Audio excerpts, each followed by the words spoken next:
What's up? Hi, guys. Can you guess what day it is? We'll let them filter in and guess.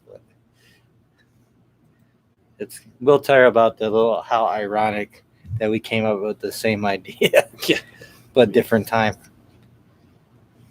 Because we really haven't gone into this subject. There we go. Getting on the phones. Excuse me. Yeah. Sorry, Josh Gates. We'll watch you later, sir. We apologize. Hey, man, we always enjoy our Josh Gates, you know? Right. Yes, we do. Random receipt. I think it was a piece of paper I was using for something. Oh, okay.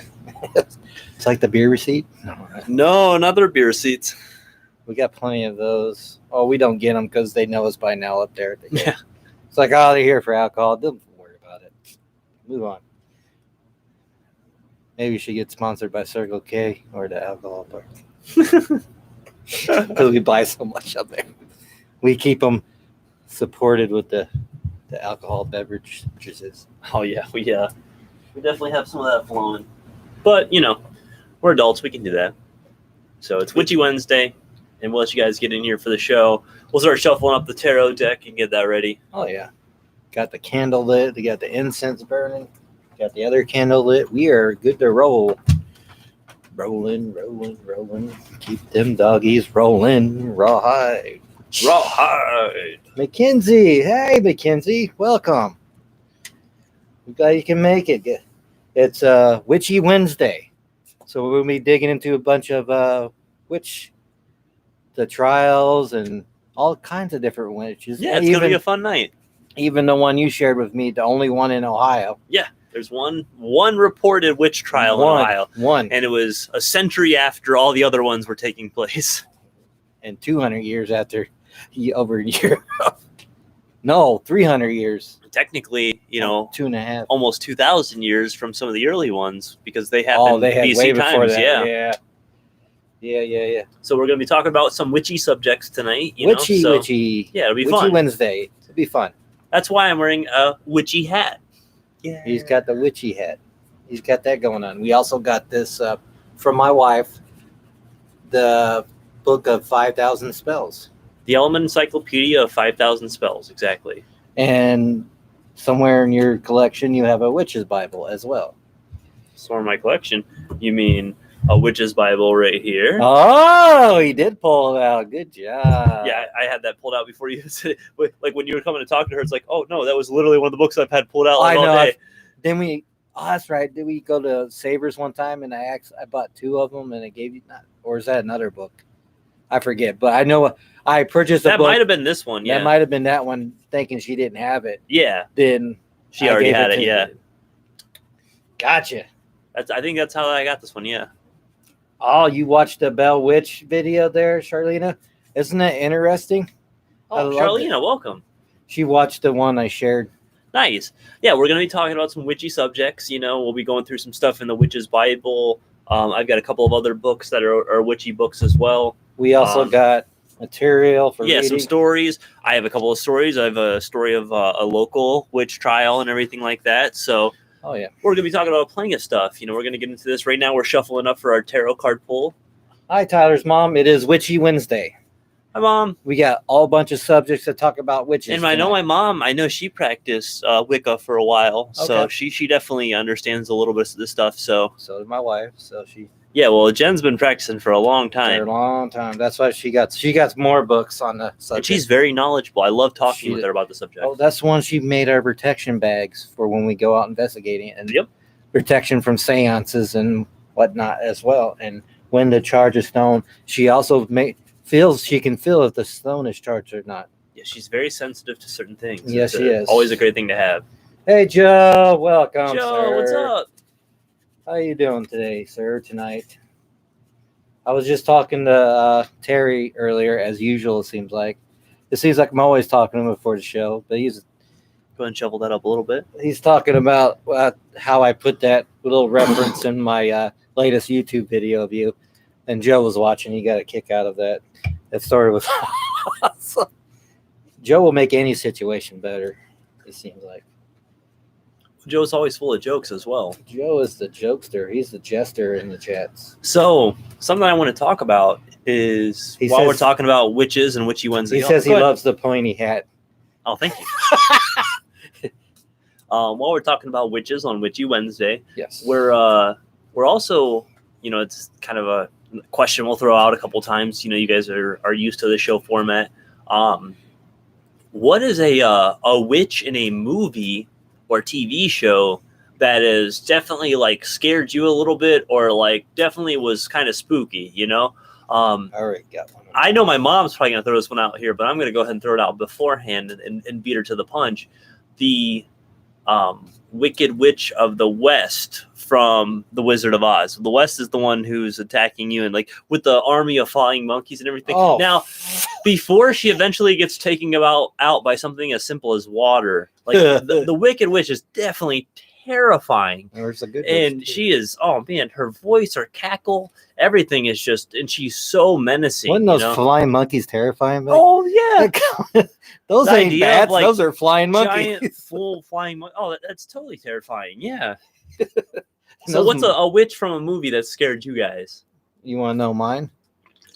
Well, it's not from a movie, actually. It's from a TV series. That's fine. Movie or TV series? American Horror Story Covenant. Oh, the Coven, yeah. That main, she was a bitch. But anyway. Yeah, oh no, dude. That show had some very good. I also love some of the witches in there because they were great, Oh, yeah. They played a great role in that. All right. So we're going to pull our tarot card for the show. And as we always do, we do it to get intention, to get some kind of message. So let's check this out. All right.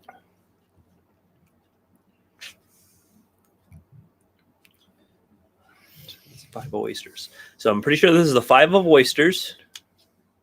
Now we're using the Alice in Wonderland deck if you think some of these are weird tarot readings. Yeah, these. Oh yeah, see, she already said it, but you stole it from your mom. It's like Wizard Oz. She's terrifying. It's funny that you mentioned that because back in the day when at Grandma's house, we used to have a movie marathon. Yeah, a VHS, and we all dressed up in certain characters. And of course, I was one of the flying monkeys. Also missing the broom. Joe says you're missing the broom. All right. So this one is turn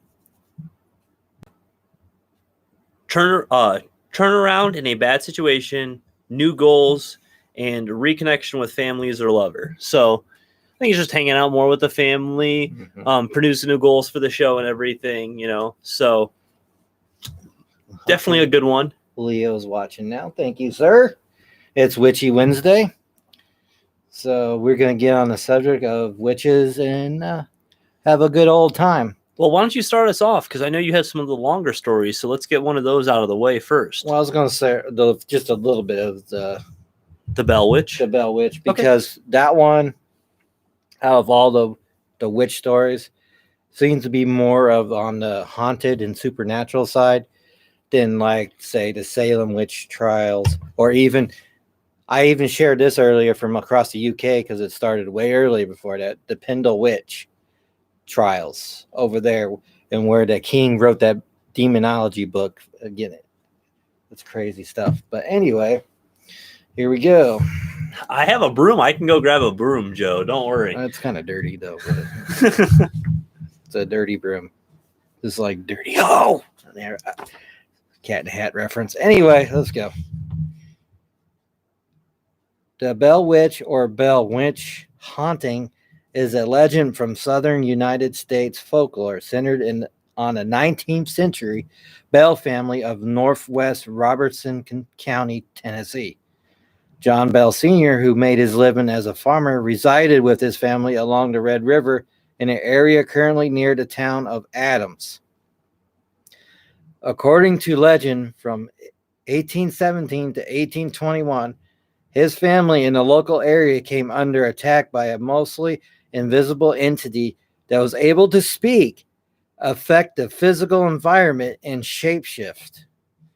Some accounts record the spirit also to have been clairvoyant and capable of crossing long distances with superhuman speed in or of being in more than one place at a time. I've seen that over there in the corner of my eye. In 1894, newspaper editor Martin V. Ingram published his Authenticated History of the Bell Witch. The book is widely regarded as the first full-length record of the legend and the primary source for subsequent treatments. The individuals recorded in the work were known historical personalities. In modern times, some skeptics have regarded Ingram's efforts as a work of historical fiction or fraud. Other researchers consider Ingram's work as a Nazit folklore study and accurate reflection of belief in the religion during the 19th century. While not a fundamental element of the original recorded legend, the Bell Witch Cave in the 20th century became a source of continuing interest, belief, and generation of lore. Contemporary artistic interpretations, such as in the film and music, have expanded this reach of the legend beyond regional confines of the southern United States. And I have like 18 pages of it, but I won't read the whole thing. But that's just a brief description. Yeah, that's a small. This is why I like this so much, because it has more. It seems more realistic. Well, there's something was going on, and there's so many layers to it as well. There's so many layers. We know what was going on in Salem witch trials. Yeah. And okay, let's go with the story or anything you want to share, since I read the story. Yeah, that's my most favorite one. I'm fascinated with the Bell Witch and the Bell Witch Cave, and it's not too far from us. Actually, it's in the Tennessee. So. One in the town of Adams, Tennessee. Yeah. So I really want to.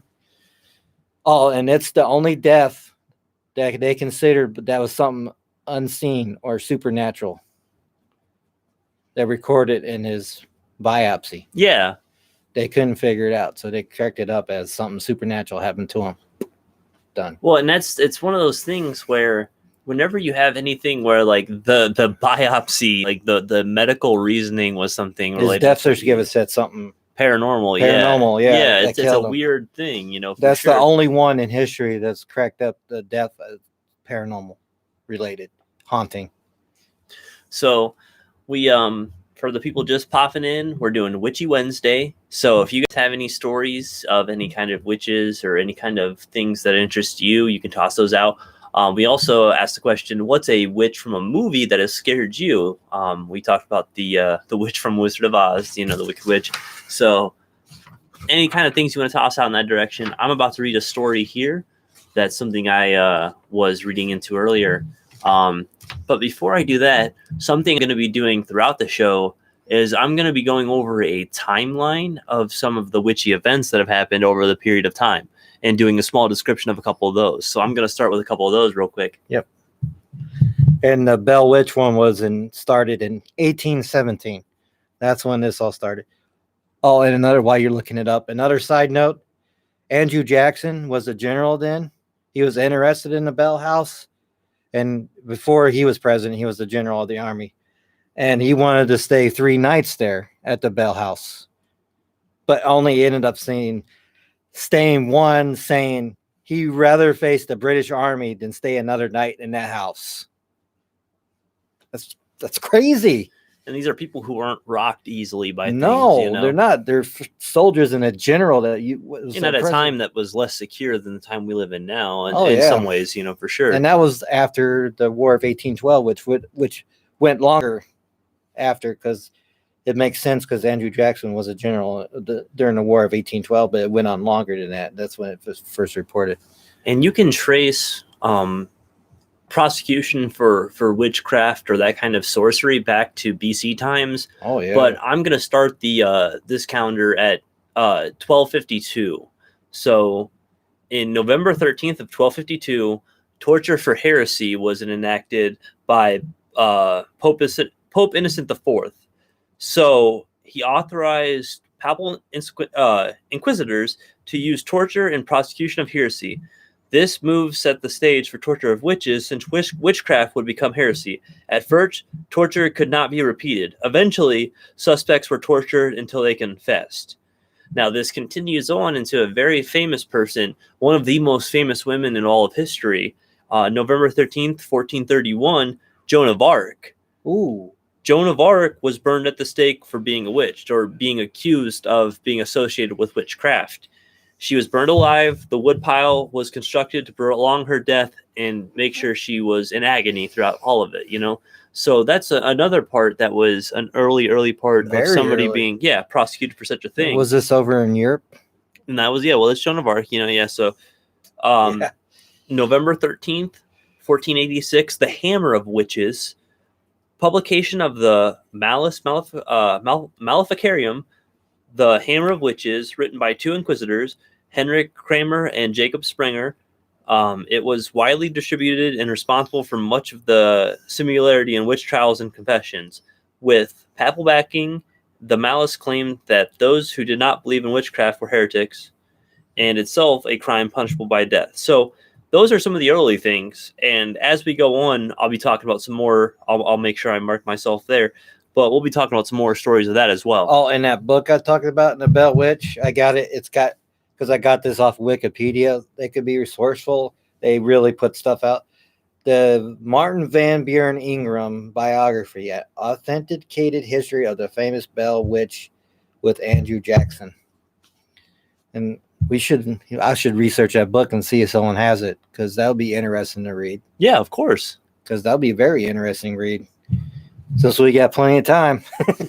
We do have plenty of time right now. So it's definitely interesting to check stuff like that out. Oh, and to give a story out, I was thinking about this kind of day for Witchy Wednesday. Yeah. Then I come in the room today. It's like, oh, what's to do Witchy Wednesday? He's like, dude, I was just thinking about that as well. I'd been thinking about it last night, and then I was just thinking about it. Like, I was actually like, before he walked into my room, I was thinking like, oh, I should probably go find Chris and tell him that I think I have a good idea for Wednesday. And he comes in and says that, and it's just like, wow, that's kind of amazing because that we both were thinking of the same thing. Because I was on YouTube yesterday. I watched this Salem witch trials. It must have been like a 3 1-hour mini movies that was starred Christy Alley. It's probably back in the 80s or 90s, I was thinking. And it gives a whole new perspective of why these trials were started. A lot of speculation. Yeah. But it's funny. Well, it's not funny, but later Massachusetts pardoned 5 of those people in 2001 of all. Then another one was in 76 or 67. They pardoned some more of those guys that were mistaken for doing witchcraft, which was pretty nice of the state, but it took forever. Have you been to Salem? No, that's one of the places we want to go to, especially the house, the witch house they call it, which was the court or the house of that pastor. I definitely think that being on a land such as Salem, where, and we've talked about this a little bit, a lot of people who were prosecuted for witchcraft or anything like that, it was usually a group of women that were trying to further educate themselves, so their intelligence was perceived as intimidating to the controlling men of their areas. So that was a huge part of some of these prosecutions. And Salem witch trials, it was the only time in the history. It's the only time in history that 4 guys were accused of it as well. Yeah. And in the Salem, it was, I think, 14 women and 5 men were killed before they finally pulled the plug and said, like, oh, no, we can't be doing this, And the pastor's slave was the last one to be pardoned and left the jail. Yeah. And that's what all started. But think about I heard the story about the slave that he owned and how he could have beaten her, like with a switch, and say, you're going to say this in front of them. You're going to say, beat her in a submission, saying that, make him admit it, that she was doing this and the devil was talking to him and witch. And you're a witch, and practicing all these things with the kids around. When it's, I see Charlena's comment, and definitely, like with the women being labeled for their dowry and for like the property and the money and stuff. And then Aaliyah was talking about, the witch house, which was actually Jonathan Corwin's, witchcraft and witches being prosecuted. It didn't become popular for it to be just women until I think like the 16th or 17th century. And that's where it actually became popular for it to be just associated with women. Before then, a lot of men were prosecuted as being witches as well. And when they were going off the Puritan law back then, when we just started the colonies, And the Puritans were so uptight. I'm sorry. You can die you get executed for blasphemy. Yeah. That's crazy back then.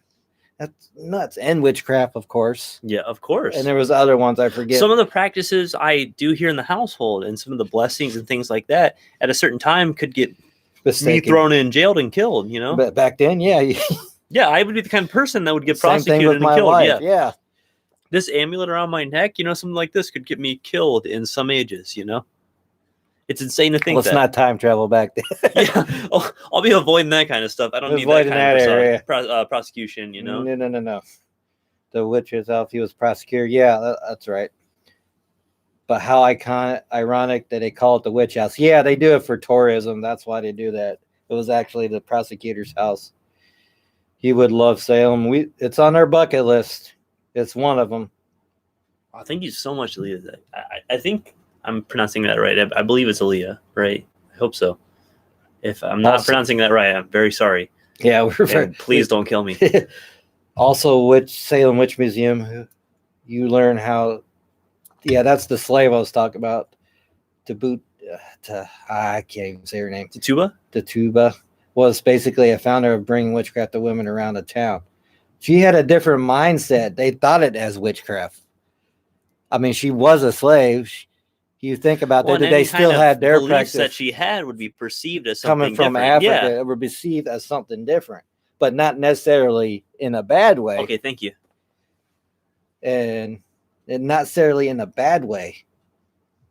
They were just different beliefs, and exactly. Some of them, most of them in town, like the older ones, like thought this Puritan law was uptight and bullshit. But anyway. That's why they had their own, and that's why they got accused. Some of it was for land. Some didn't like the person. Oh, your wife is a witch. Telling. Well, and I was talking about it earlier. Like, there are reports of people being prosecuted as witches just because a guy hit on him and they rejected him maybe in like an aggressive fashion, like made him feel like belittled, and he would then report that person as a witch so that he could get them prosecuted, knowing that the process was very simple. And if he could get enough buddies together, he could definitely have the public backing, you know? Excuse me. And think about this. The children. They used the children as witnesses, or the people say, hey, you act like this when this certain person's around, like she's like bewitching you or something like that. Because that's a lot in the Salem witch trials. And actually, it's also, they use the kid. If you look on earlier, I shared it. I might share it again. It's on YouTube, the Pendle Witch trials. And this was before Salem, where the kids say, she's a witch, she's a witch, she's a witch. Gone. Just because they didn't like you or something happened to the family. There was a lot of family riots and disputes back then. Yeah. And I really like Charlena's comment. You know, its history went from prosecuting people as witches to bogus claims of mental disorders to lock them up. And that's exactly right. That's another good reason. We talked about that a little bit with some of these, mental hospitals and things of that nature. And there have been mediums who have talked about this before, where at what point does somebody believing or seeing some kind of like angels, spirits, some kind of otherworld entity become perceived as just a mental disorder? And then people for the longest time didn't report anything for fear of being locked up and being perceived as crazy, because the loved ones around them wouldn't even listen to it. And it wasn't a thing that you could talk about. Things are getting better now and people are talking about things more. But for the longest time, that wasn't any kind of thing you could talk about with people. Wasn't it just, it's sad that they used the kids in this. It's just very sad. Yeah. That they were used to, it's like, oh, you're a witch, you're a witch, you're a witch. And because you had to listen to your parents back then. They were a lot more strict. Oh, it's definitely a stricter time. Yeah. So now, you could be a Jaden Smith and be emancipated from your parents, or like removed from your parents' custody at like 15, so you could technically have your own household and stuff like that, Aaliyah's mom owned a place that might be able to give you some stuff to advertise. Well, let us know. Message me later, Leo, and we'll talk about it, sir. Thank you. You could be ill and Leah's like, you could be ill and be accused of, you could be sick. Oh, Another thing I caught on the Salem witch trials, at the time of the trials, everyone was starting to get measles and blamed that on witchcraft. Yeah. Everything, any kind of sickness, if you disrespected somebody and then all of a sudden, your household, like somebody in your household got sick, You didn't pay taxes. Then, you could then blame somebody for it. Or you didn't give them this. Or even back then, if you got accused of witchcraft, witchcraft, not crap. Witchcraft. If you got accused of witchcraft. Witchcraft. If you got it, they had the right to take all your property and belongings as well. That's just a way to steal from somebody. Hey, you're a witch. Cool, we get all your stuff. We get all your stuff. Go into prison. And that prison they were locked in was so tiny. There's a lot of disease and people died in prison as well up there. It just, I watched that whole thing, all 3 hours of it on YouTube, and I couldn't believe this. I was like, I mean, that's their interpretation. It was a mini series movie. That's like 3 parts, I would believe. It was starred Christy Alley. I think I shared it on YouTube on our page, but if not, I'll go back and I share it. If you want 3 hours to watch this, it's pretty interesting, actually, a different take on the Salem witch trials. Well, I'm going to read a couple things real quick. Go ahead. Leah was saying John Proctor was tried to defend his pregnant wife against her not being a witch, and they accused him of witchcraft. Didn't the minister get accused of and got executed as well? One minister was a pastor or minister, I believe. I could see that because they would be defending somebody, and then I could see somebody you're just witch. like, yeah, you're a witch. Tanya was saying my great-great-grandmother was a midwife in Georgia mountains. They used natural ways to heal, and many times were associated with witchcraft. Even though they helped people, anyone who is seen as non-Christian was a witch, and that's how it was perceived. That Christianity was using themselves to make sure they could, make sure they could just anybody who wasn't believing what they believed, they could just boom, you're done. Just think we get started from Puritans, or maybe some of us, but not after. Oh, Charlena says the Hansel and Gretel witch freaked her out. Oh, that was definitely a There's weird many takes on one who that. wants to eat children. What's the news? I forget what's the news. I have to go back and watch, but there's so many different versions of takes on it, which is pretty cool. Yeah, I forget they grow up and they hunt like all different kind of entities and witches. They look for a bunch of witches and kill them. Oh yeah, there was like 2011 or something like that movie where it was like, yeah, Hansel and Gretel are actually like hunting out creatures and stuff like that. After they grow up and witness that first one, yes, that's that one. Well, in Aaliyah, I definitely agree. Anytime you tried to heal anybody in a certain way, it was perceived as witchcraft. Like we were just talking about a little bit earlier, some of the practices with the blessings and things like that I do for the household and for everybody would be perceived as witchcraft. That was kind of in that mini movie series, that the one that just lost a son went to this person that was not in the village, and because he got different ways of healing. It's like, what is wrong? Why am I losing all these kids? Can you help me? Yeah. But towards the end, she was accused of being a witch, and that person that went to the house didn't want enough of it, looked away.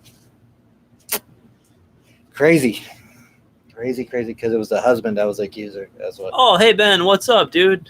Yeah, guess who, Ben? Oh, thank you for joining us. I read your post, sir, on your team and Para-Unity. I shared it on our page in our story, and I think that's a very strong message, sir.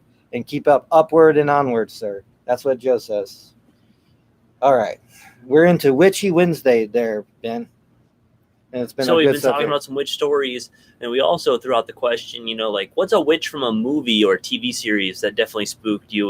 We've talked about the Hansel and Gretel witch. We've talked about the witch from The Wizard of Oz. Mm-hmm. The Blair Witch, whenever we watched that when I was younger, I remember my mom let me watch that about the time it came out, and it was interesting because, like, it was so simple stuff, just like the hands coming in on the tent and just like the things hanging in the trees.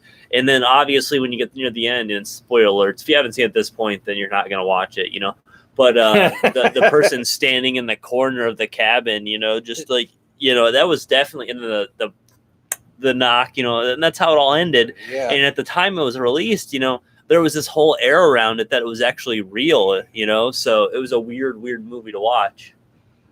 Yeah, because everyone, even to this day, people thought it was real, and people go out there still thinking it was a real event and try to investigate that area. Yeah, It's not, it was just a movie, guys. That's it, just a movie to scare the freaking bejesus out of you. well, go ahead, pop something out that you have to talk about, and then I'm gonna pop away for a second, and then be right back to talk a little bit more about that timeline that we're going through. So, I'm gonna share our local history. Yeah. Go ahead. Is that the one? Witch's Ball. Yeah, the Witch's Ball. Okay, we've investigated this location, and we plan on going to it much more. So, here's gonna talk about a second. I'll be right back, folks. Okay. Excuse my eyeballs, because I need. All right. It's called Witch's Ball at Myrtle Hill Cemetery right here in Valley City, Ohio. And I don't know how many Ohioans are in here, but I'm sure people have heard of this as well. And I need some glasses.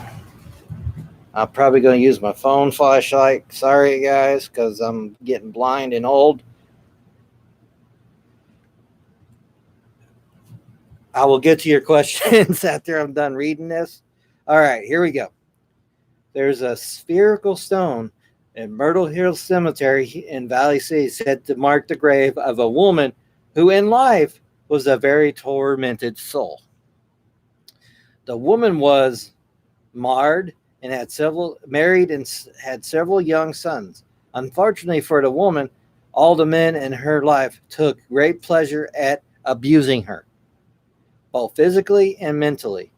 After years of continuous abuse, the woman have had enough and plotted her revenge. She finally decided to poison the family's water supply in a well in the backyard. So successful was in the woman's plan that she ended up killing her entire family, which is then disposed of by dumping them one by one into a well. But with almost an entire family now missing, it didn't take long for the neighbors to get suspicion. Sorry if I can't pronounce stuff. Sorry, Charlena. I know you're grading me.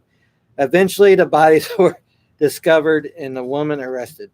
Prior to her trial, she was deemed unfit to stand trial and instead was committed in a state mental hospital for the rest of her life. Upon her death, the woman's remains were relocated to Myrtle Hill Cemetery and buried beneath the round stone.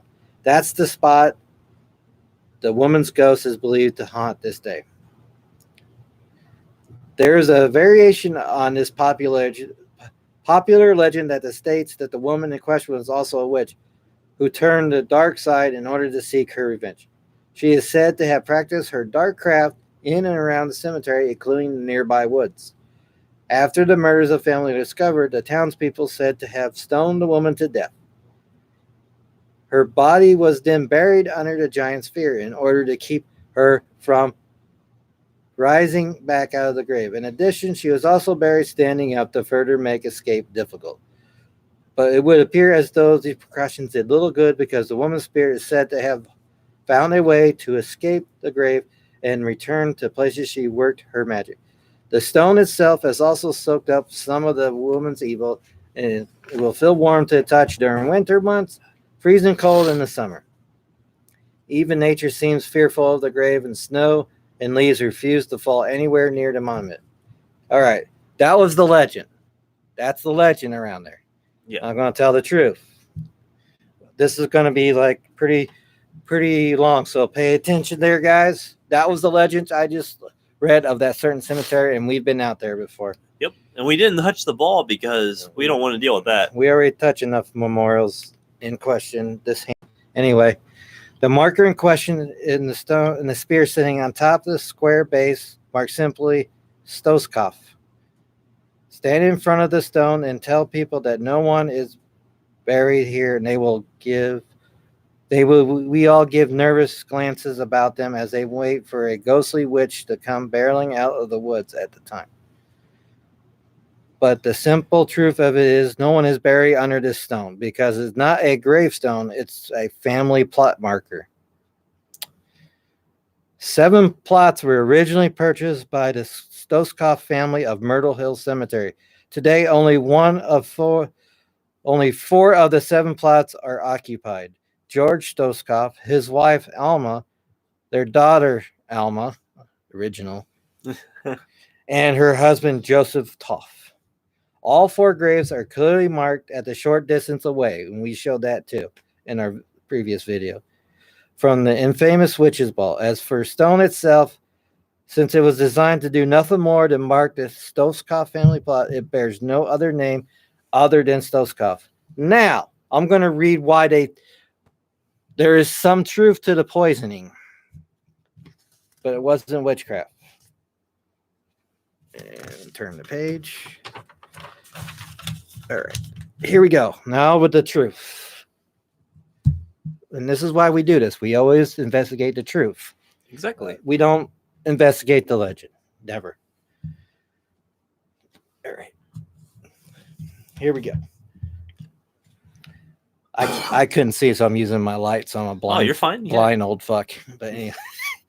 Martha Wise is an individual whose heinous crimes have become intertwined. Heinous crimes, sorry. Have become I know Charlene is really great to me tonight. Sorry, Charlena. Has become intertwined with the Myrtle Hill Cemetery legends.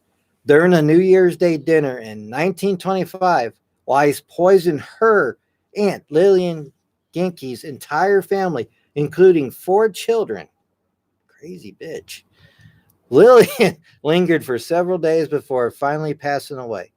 When police began investigating, they found that while she was never convicted, Wise had been suspected of poisoning her first husband, Albert Wise, and even her own mother, Sophie Hazel.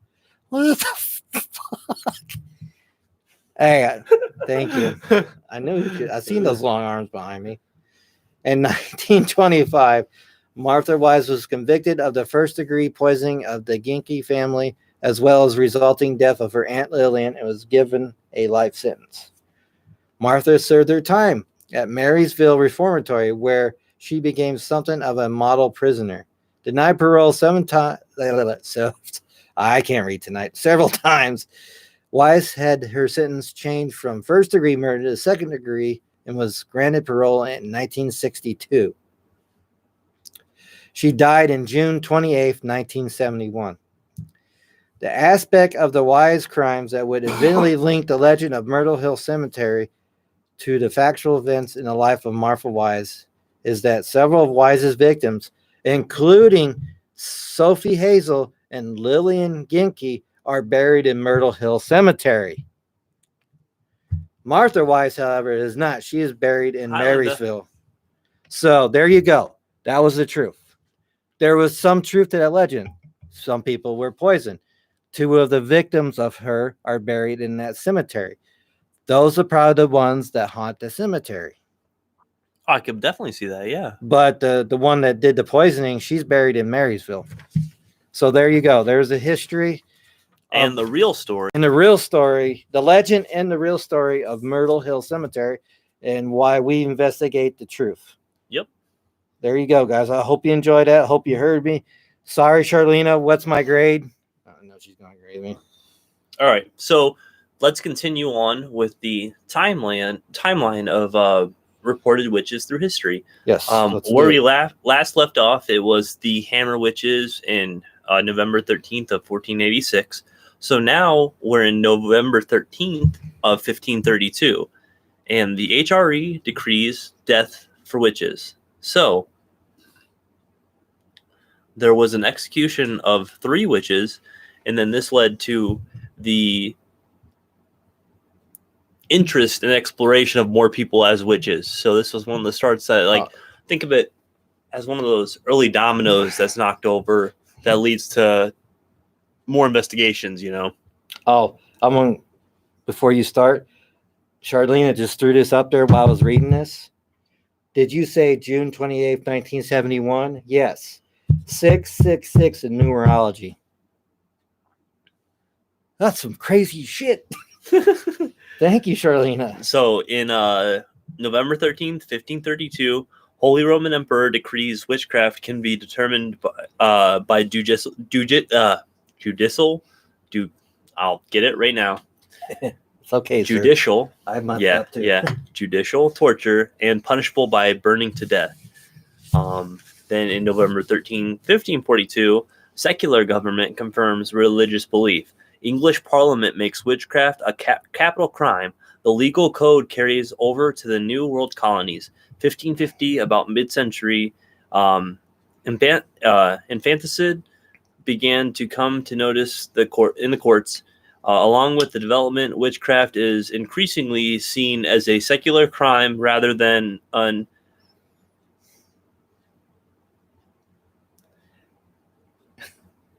You're gonna have to say it or butcher it. Yeah, I'm gonna butcher it, but it's all right. Ecclesiastical. Okay, I think I got it actually, or spiritual mistake. Then in November 13th, 1556, the French government interprets natural causes. French Parliament issues an edict that every expectant mother must register her presence with and have witness of the birth. A stillborn or dead infant could lead to murder charges and execution of the mother. So in November 13th, 1556, they would actually murder a mother if her child was born stillborn, considering it something that she did wrong, you know? Shit. In November 13th, 1560, witchcraft is linked to sex. Women begin to be accused of witchcraft and sexual crimes. For the first time, women have legal standing as the accused.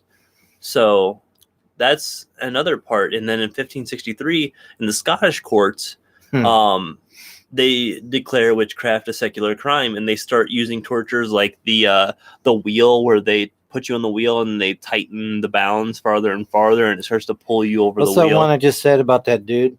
He put him on the ground, and there was like boards, and they kept adding stones and crushing him to death. What the fuck, people? Well, and that was the thing about Salem, you know, it's been talked about for multiple times, is that he survived for days like that. Yeah, he was out, not just a day. Then he said something like, try to repeat the Lord's Prayer or something.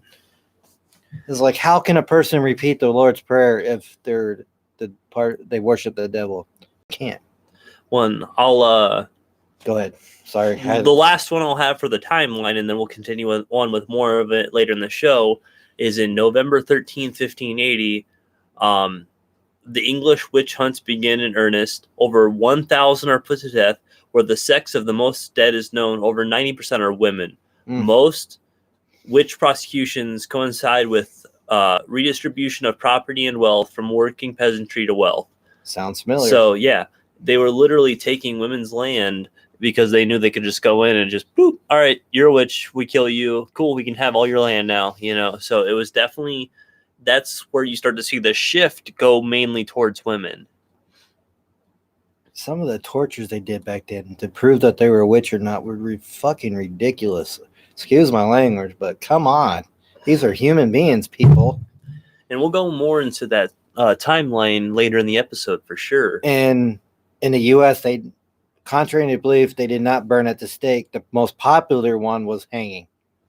They put them in the back of a wagon with the horse and whip them, and the horse took off, and they got hung. And I'm going to, when we get near the timeline end, because the timeline ends with the one I'm reading at Salem. After that, I'm going to talk about the Ohio story, because it happens over 100 years after the events at Salem. So they were still prosecuting people as witches that late into the game. And Ohio has one recorded witch, and it was literally 100 years after the Salem witch trials. Where the heck did they get... Who over time say this person was a witch in our legend out here in Myrtle Hill Cemetery? Was there weird shit going on? Of course there is. It's a cemetery. Was it probably the actual victims that got poisoned? Probably. And there was woods around it. I mean, there's a lot of factors when it comes to cemetery hauntings. It's a little... Of course. And they always say, oh, it's the witch's ball. Does it weird? I mean, I don't see too many family pot mockers that were. I'll share this on the page later of the Myrtle Hill Cemetery. If most Ohioans would know this legend, most of them, because everyone's like, "Ooh, you guys live near the witch's ball." It's like, yeah, we've been out there a couple times. I've been out there a couple times. Weird stuff has happened. I got stories for days on that one. It just, yeah. Anyway, what are we going to talk about next, sir? Well, did you have any more to continue on with the stories you had there? You pretty much kind of covered the Salem witch trials. There's a lot of conspiracies or why it happened. Yeah. Versus actual practice of witchcraft. What if anybody in the chat has stories? Please share your stories. I have one more to share after we get through a little more of the timeline. If we go a little bit here and we don't have any stories or anything pop up, I'll definitely share more of the timeline. I'm going to share some of these questions and things. Yeah. Linda, so something we're going to talk about too. Go ahead. Go ahead first. Go ahead. You go ahead. I'll share these stories that popped up on the comments. A Witch's Bible, the complete Witch's Handbook, is a very popular book in the witches community, the modern day witches community. Mm-hmm. And it's let me see, like over 300 pages of rituals, how to practice witchcraft in the modern day. It even has like demonstrations. There's like a whole section that's just like, illustrations and things of that nature. All kinds of just like really, really interesting stuff. So A Witch's Bible, it's by Janet and Stuart Farrar, Farrar, and it's a very common book in the Wiccan and witchcraft community. Yep. So definitely something worth checking out. But go ahead with what you're going to say, dude. Linda says, I went to Scotland. There are many witches there now. I believe it. And Tanya says, yo, you screwed if your husband died. Yeah. Yeah. Oh, for sure. It was a ridiculous time. And Charlene, this is a good point. This is another. Witch hunters were paid by clergy like the bounty hunters, blood money. Same thing happened in Salem. They send people door to door as if you're a witch or not. Crazy fucking shit. Yeah. Knock on your door. Oh, you practicing witchcraft? You're going. You're arrested. We take your property. Yeah, you make a. Thank you, Charlene. I was going to mention that, but I forgot. And Tanya says, I think a lot of witch hunts are based in riot mentality. Happens even today for groups to turn on people. Oh, yeah. I mean, let's reference it to what's going on in the world. Think about a Walmart. Whenever the pandemic sparked up and the toilet paper situation started up, people were acting ridiculous and people were treating each other like garbage. They were fighting over the simplest stuff and stuff that they really didn't need to be fighting over. Just imagine the mentality of a simpler time where they didn't even have all these. We have so much information today, and the fact that we still act like fucking idiots when certain situation pops up, it's really silly. Yeah, there's accusations people around the town because it was called the Salem Village back then, and there was not a townships around it, and there was a local magistrate as well. I mean, then you cause this kind of a panic, as you would say, around towns, like, oh, she's a witch. Then everyone's like, oh my God, there's witches about, and blamed everything on witchcraft. Anything that's strange and unusual happening that does not go along with their Puritan beliefs, they thought it was witchcraft. Yeah. And it just spreads like a freaking, excuse the pun, like a virus. Yeah. Around town. I completely agree because, think about how word of mouth works in like a close-knit, a small town community or like a high school. High school is definitely one of those things where, you could tell somebody something at like lunchtime, 11:30 noon, and then by 2:00 every single person in the school knows. It's just that kind of mentality of how things spread, how some kind of like virus like message can spread. I don't know if you can look this up, but I don't know if you can Google this, but the Puritan laws, can you Google that up? Because I forgot. I was going to print that up, but I forgot about it. But I wanted to read some of the ridiculous laws they put on paper back then. Puritan law. There was 5 basic ones. He's going to look that up. I want to bring that up because I think some of us would. Or can you? Let me see. I'm gonna look at something here. See if it's in here though too. Yeah, I got it. Oh, you got it? I think so, yeah. Yeah.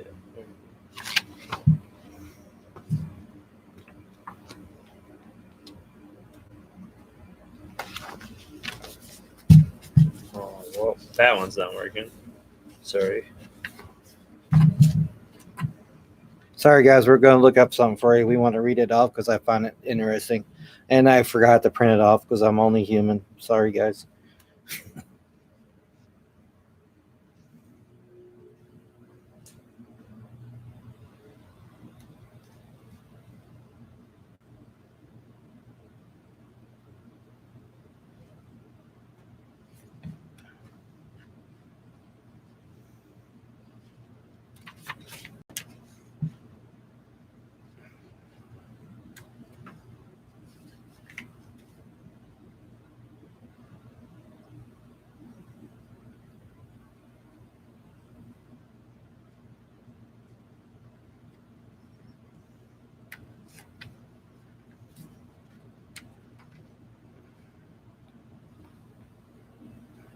Yeah, I can't find a good link of just the Pearson laws. I think I'll share that on YouTube. I'll find it and research it later. But I thought that was interesting. These laws were made in effect when they came to Yeah, sorry about that, guys. to North America, and they made these laws. One of them was blasphemy. One of them was witchcraft, like I talked about earlier. Those are two. Yeah, they established those laws to make sure that they could enact whatever punishment necessary and make sure they controlled that. Elise says fear brings out so much in a being. It sure does. Look at it right now. Charlena says, unlike today where we don't see death, in past history, it was normalized to see death, so it was very real and tangible to these communities, which spread primal fear. And that's, in a whole other subject, that's something they attribute to the way that, like, some of these younger people that go in and, like, do some of these, like, mass shootings and things like that. Yeah. They think it might be related to the fact that they don't see death. They don't see dead bodies because it's like as soon as somebody dies, somebody might run into it. Like if you're a family member and you live with somebody and they die, in the household or something, you might run into that. But everything's always like cleaned up really quick. And then they do a quick ceremony with a painted up body. And then all of a sudden that's the whole thing that's perceived.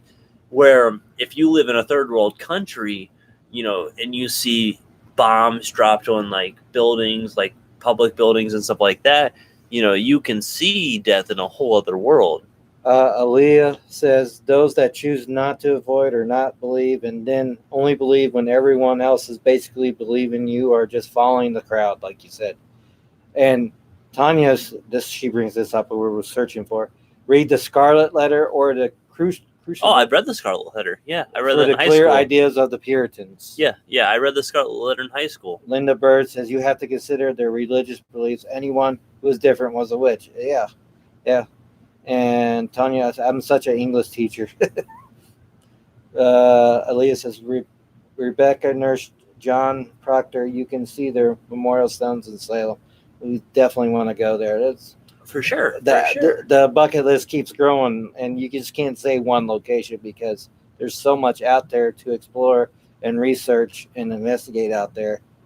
And I can't imagine back then what all these people went through.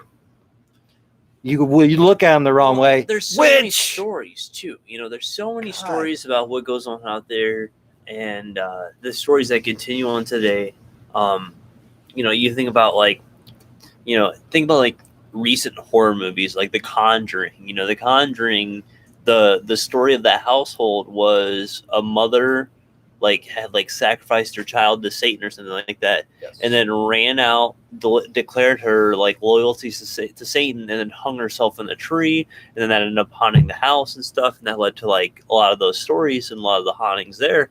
There's so many stories like that where there's some kind of declaration to a demon or Satan or something. Literally the book I was talking about, one of the books I was talking about earlier, it's called Aaliyah has Satanism and Witchcraft, and Oh, it's yeah. by Richard W. Dehan, So Aaliyah says, "Where do you get that hat?" my wife, yeah, my wife gave me this hat. Charlena, where's the Amish in all this discussion? We are missing them. That's a topic we weave in every episode. So I'll tell you. Okay, so I can actually talk about the Amish and witchcraft. The Amish have their own taboo subjects and their own. Do they still follow those kind of Puritan ways? To a certain degree. To a degree, but Yeah, of course yeah. it's been modernized. But yeah, they've definitely adapted in certain ways. They won't now they actually apparently are using solar technology pretty rapidly because they around Ohio. One, Yeah. I don't know if they are in PA or anything. Yeah, they don't consider But that definitely to be in Ohio. Yes. Yeah, an unjust act or something like that. So, but I remember growing up, my buddy Raymond, his mom, she didn't like me coming around the house, and especially like when I would come around, I could hang out with Raymond and his brothers, but all of the women in the house were like pulled into the house or were made to like work in the field on the other side of the house while I was there, because I was considered such a taboo thing just to be hanging out in their yard and stuff. But because they were hospitable people, they didn't want to like turn me away or anything like that, No, but they still had their beliefs, and you don't mess with their beliefs. Exactly, and I was a pretty respectful thing. Like me and my buddy Raymond, we fought a couple times. We, like I said, we used to smoke cigarettes together sometimes. That was about it. But that's the young ones. Tanya, where do you live again? I'm sorry if I forgot, because we're curious of all the Amish around. Because me and my wife go a lot to Amish country. We visit because it's such a beautiful area, and back to the simpler ways of life. I mean, yeah, they still have the solar power and whatnot, and they have actual jobs. Some of them get they have plenty transported. Of jobs. Yeah, they get. There's plenty of Amish countries Amish companies and stores all over the different place. Especially in like the Wayne Holmes County area, some of those different areas around there, like Kidron and even some parts of like Akron and certain areas have some of the Amish going through there. Tanya also says, "I bet the Amish still very much believe in witches." I believe it. I definitely believe that for sure. Yeah. I don't know the older ways they still go by the old ways, but not as much as today. But they still follow to a certain degree, at least the clergymen and all that in there, because they're more, more worship the old ways. All right, guys. So I'm going to go a little bit more into the timeline of witchcraft and history. November 13th, if you notice, a lot of these happen in November. 1589, it's called 133 in one day. In Quedlinburg, 133 witches executed in one day. So just imagine that 133 women were it doesn't say just women. It could have been men and women. But were accused of witchcraft and it executed all within one day in the same area. So 133 people in one area. One day. 1590, civil and religious. 1590 into 1700, Scottish witch hunts led to over 3,000 accusations and about 1,300 executions. Good God. The hunt was spurred on by the General Assembly of the Presbyterian Church, although the prosecution and executions were civil. Think about it. What started most of these witch hunts? The church. Exactly. Church. November 13, 1608, Compendium Maleficarium. 1608, the most comprehensive guide to the identification, capture, questioning, and execution of witches is published. The Compendium Maleficarium featured illustrations of some of the more bizarre behaviors ascribed to witches, including boiling babies and kissing the devil's buttocks. And they actually have an illustration of a bunch of witches kissing a devil's buttocks on the thing there, you know. In November 13th, 1610, in Germany, there was a craze. The German witch craze it was at its highest. Tens of thousands die. More than 80% are women. So tens of thousands, you know. So we're talking about like 5 digits. Screw the Black Plague. They're witch hunting. Yeah. In November 13th, 1647, Alcyone, a widow hanged for witchcraft in Hartford, Connecticut. Hers was the first trial and execution expressly for witchcraft in the colonies. Her daughter Alice was accused of witchcraft 30 years later in Massachusetts. Go figure. Yep. In November 13th, 1649, there was a reward for witches. A witch pricker is awarded 20 shillings for every witch he finds in the English town of Newcastle on Tyne. 30 women were publicly accused, stripped, and pricked. Not surprisingly, most were found guilty. Jesus. When you get up to I'm going to stop it now. Yeah. I'll read this part of the Salem witch trials. Yeah. There's you know what? It's almost Salem actually. So we'll just take it all the way in. I'll finish this out real quick. Go ahead, finish it. In November 13th, 1656, widow Ann Hibbins. Ann Hibbins tried and convicted of witchcraft in Massachusetts colony and hanged. Hibbins was a woman of property, having inherited from her husband. Her main crime, however, was challenging the religious, secular, and familiar structure of the colony. November 13th, 1661, in Hartford, Connecticut, witch craze outbreak. Over a dozen accused, 4 were hanged, 3 women. The 4th was the husband of one of the women. A lot of the others fled in that situation. I would have too. And then November 13th, 1692, Salem, Massachusetts. Okay. We'll get and I'm going to read the small, quick one, and then you could read the main part. Okay. It's another witch craze outbreak, which spread to surrounding communities. Since confessing witches were not executed, a large number of the accused admitted to being witches. While the possessed young girls were the central accusers, most of the bringers of the of those bringing the accusation of witchcraft were men. Over 200 were accused, 75% of them women. Most of the men were accused were relatives of the accused women. By the time Governor Phipps halted the proceedings, 14 women had been hanged and 5 men hanged. So go ahead and finish that out. Well, I'll go read some. I'll get into the Ohio one after that. I'm going to read some of the comments first before Go ahead, yeah. I shoot out. Charlene says, "Wasn't there a group called the Quakers? Were they Amish or not?" No, Quakers were not. I think they Amish, did Bible spills, but they were. I think like along the.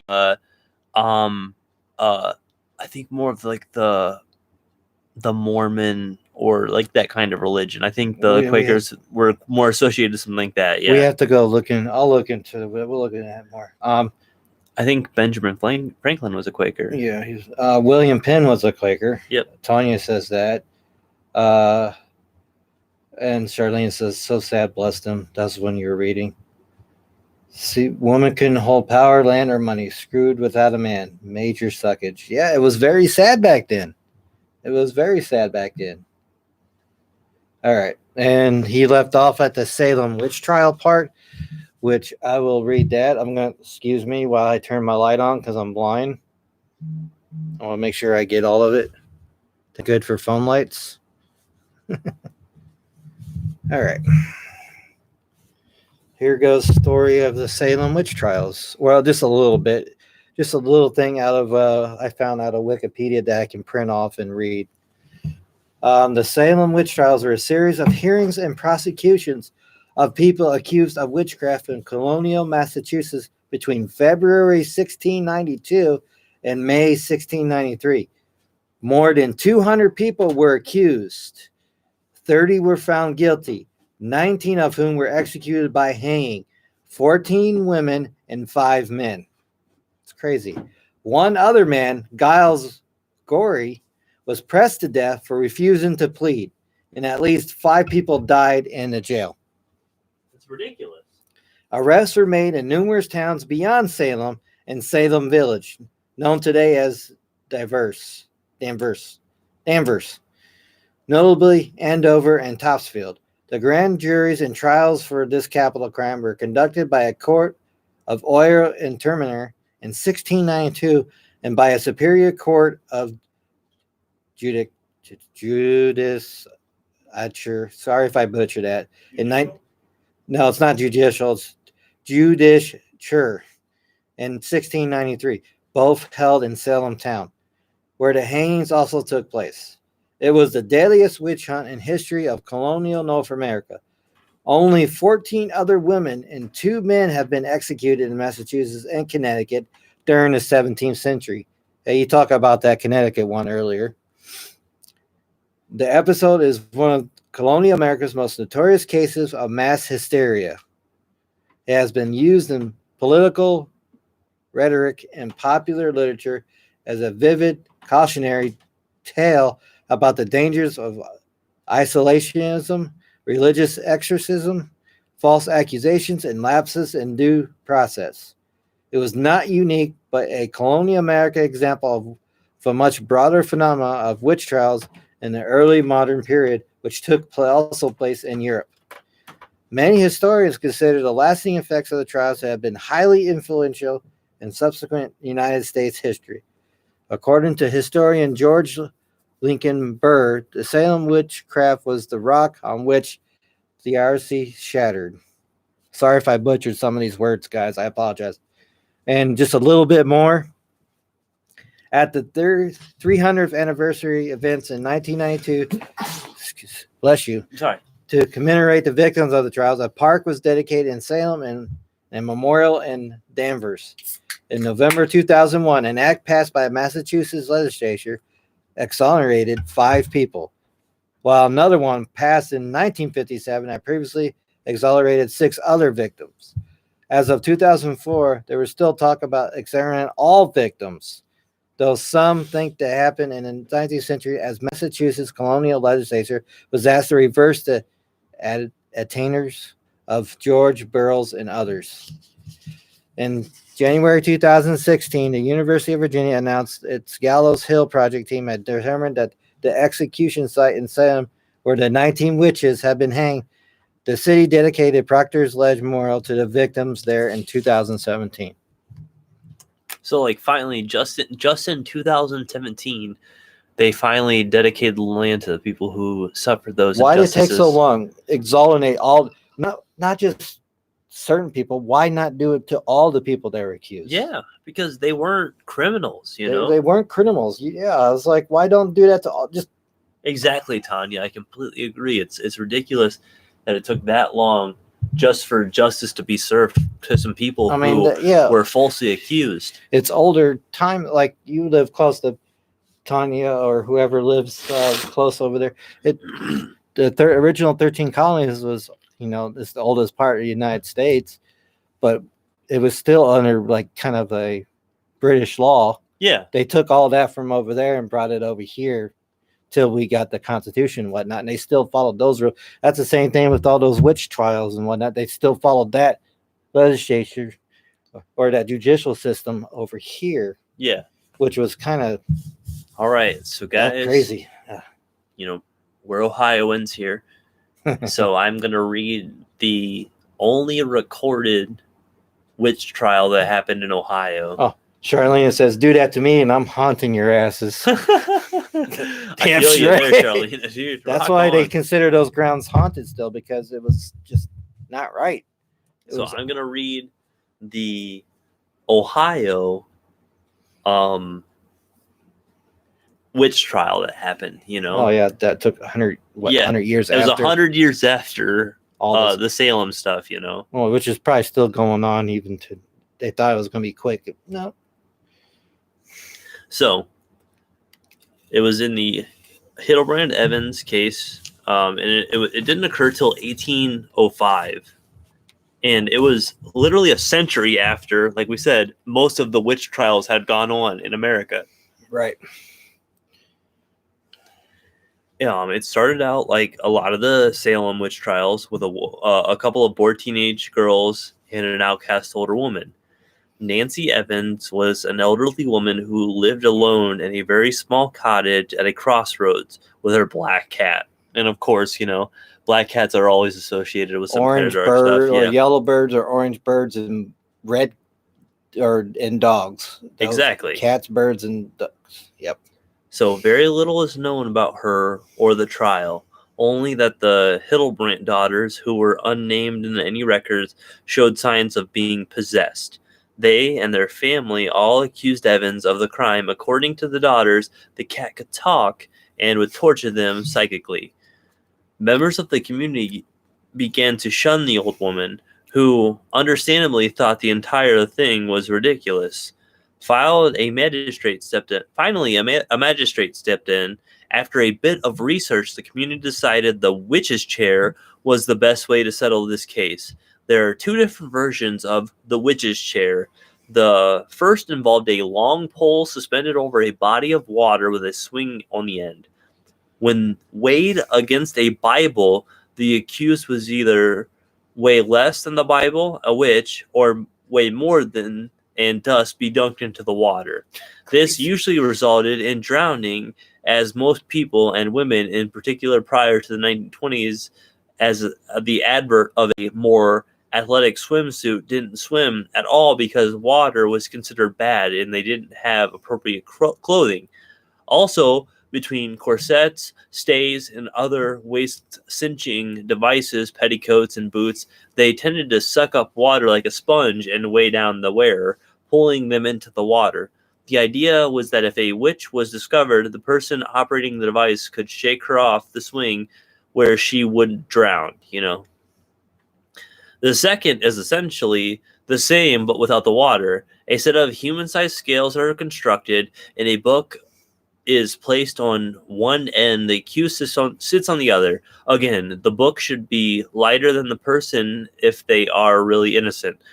The various articles I found are somewhat conflicting on which form on the chair was used. One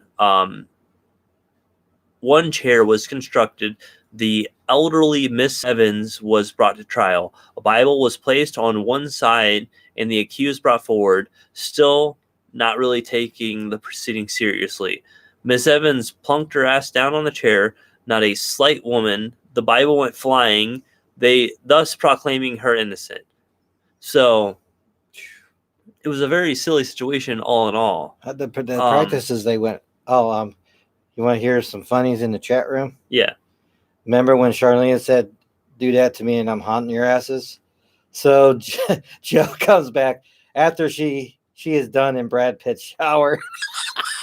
We're still going on that. You crazy. All right. That was a funny for tonight. Thank you, Joe. Sounds like me. And Tanya has 3 black cats familiars. Does anyone know a witch today? I do. Witches I really don't believe exist because it's just someone different. It is someone being different. Well, okay, so I think the modern day witch is somebody who, is definitely more understanding and adheres to more of the pagan ideals and more of those kind of like rituals and beliefs. Yes. And doesn't conform to like the modern day religions, because Christianity and certain religions like that can be very overpowering and oppressive. Yes, they are. They were back then. Yeah, and so there are witches to this day, and there are some who do it to be different and to just make it a style and like some kind of aesthetic choice. But there are people who do actually practice certain things. I've talked about this before, but I practice chaos magic, which chaos magic has some similarities and some ties to Wicca and to some of those Wiccan practices, So it's definitely something that I believe does exist. So I don't know. I definitely agree with a lot of the Wiccan and the Wicca practices. Yeah, because he was on those belief system, and I was on the Christian. Oh, they're all evil. No, they're not. No, definitely not. They're not. Stop it with that evil stuff. They practice something different, and you look at someone's like, oh, you don't believe in God? Don't do that. Stop. You have to keep an open mind. Always. Because look at all these innocent people that we just talked about that got executed for no particular reason because they have a different belief system. And it's one of those things where it's like the more you shun or the more you close your mind off to those kind of beliefs, I mean, you're just limiting yourself as a person. So all in all, you're only hurting yourself. It doesn't hurt that person. No. Because even if you attack that person, if you're strong enough in your beliefs in any kind of practice, like I am in mine and you are in yours, I think that it's hard to shake that kind of reality. So if you are questioning those kind of stuff and trying to challenge somebody, you're really only hurting yourself. They don't smite other people's beliefs. And you got to keep, like we always talk about this in most every show, have an open mind. Have an open mind. Don't close your mind off because you won't get anywhere with that. Junior Leo is asking, where do we think power comes from? It comes from everywhere, Your body. The power, we use in everyday world, it comes from the burning of fossil fuels. It comes from hydro energy. It comes from solar energy. It comes from wind energy. But you think about like Nikola Tesla, and the powers, people talk about him and like how his one generator would literally make the symbol of Ankh, the Egyptian symbol. And, power comes from so many different things. Think about this, think about that friend you have. And a lot of us have had somebody in our life, whether it's somebody who we still have around today or somebody in our past who they come around and you feel energized just by their presence. As soon as they come around, you're just happier and like the reactions in your body are firing off at a different level. That's real energy. That's your own body. You're between both energy, and Earth has a lot of energy. And it's a spiritual energy. I was watching Hunter Media, and he gave someone did an X-ray of the Earth of all the lines, and it looked like all your veins in your body, all electrical currents. That's the same way the Earth is. Someone took an X-ray of the Earth, and there was all these lines of power and lines and energy coming from everywhere. It's pretty interesting. I have to look that up and probably share it to the page, but it's very interesting. I mean, of course, they were talking about UFOs. We'll get down that subject. Tanya was saying everyone always goes to the dark side. Why? I don't necessarily agree. There are people who go to the dark side because a lot of the times the dark side is perceived as to being like a certain level of power and the attainment of power. And, like when you think about like financial power and certain powers in this physical world, but like a lot of the people I associate with, they tend to be going towards the light side, especially with like the mediums I've talked to, anybody connected to that realm, anybody looking in like the psychonaut area. There always seems to be like the positive on those ends. So I don't see the negative on a lot of that stuff. I mean, I'm not trying to like hide myself from the negative, but I'm just not seeing it as much on certain situations. No, there is negative out there. You just got to be careful of it, and there's positive out there. I'm going to read a couple things. I don't know if you... Charlena says, I think you can overlap every religion more alike than different. It's true. It all seems to worship one thing. Forces of nature. Native Americans never believed in gods. They believed in the earth. I don't know, did they believe in the earth or they were more in tune with the earth, that's for sure, the Native Americans. Well, the Native Americans, they prayed to the moon, the sun, the stars, and they didn't have the light pollution like we did. So they saw a sky that we don't see in most of the areas that are near any kind of cities. More. Yeah, well, in areas where it's more like desolate and there's not a lot of stuff, but there's a lot of different things related to that. I respect the Native American cultures, and there's a small remnants of that in my bloodline, but nothing that could be any kind of like substantial amount, just enough to know that I had that intermingle of Native American in my bloodline. But I really respect those cultures because they really, like I really like the idea of the world turtle. I actually, named my turtle after the Hindu version of the world turtle, which is one of the avatars of Vishnu, and it's Kurma, and that's the name of my turtle. But the world turtle in Native American lore came from them witnessing a turtle come out of the ground and have like the grass and stuff still on its back, from it being underground for a little bit. Oh, we talked about those kind of cryptids. Yeah, and well, the world turtle it sparked the idea that maybe the whole entire world was on the back of a turtle, and that was always an interesting idea. That was an But interesting the idea. Native Americans came up with so many of those kind of ideals, and they had some of the best practices when it comes to like hunting and things of that nature. So I always have a huge respect for that culture. Okay, Leo says the problem with society is people are not open-minded and people get crucified. Exactly. No, it's stereotyped that way. Yeah, same difference. Sad, Antonia says, sad, so it's really different from Days of Yore. It is. It really is. You talked about this like on the other show. Are we learning from our history, or are we going to doom to repeat it? I hope not. I really hope not. Well, and I think that it's definitely one of those things where it's like we definitely don't want to be repeating that kind of stuff because we want to be moving forward. I'm looking at that right now. What is all this? Is that a... I'm not going to acknowledge that because I don't know what that all means. I can't see from here. You can see what it is. Okay, guys, you throw your things in. Any stories or local witch legends and whatnot other than what we described, or you want to tune into more of in your knowledge of the witches and all that stuff back then? I mean, this is a very interesting night. As every other night, we try to bring these topics to you guys, and it's like paranormal, unexplained, cryptids, this, and like the Bell Witch, which I think is kind of truly haunted, or it could be could be some true conspiracy. But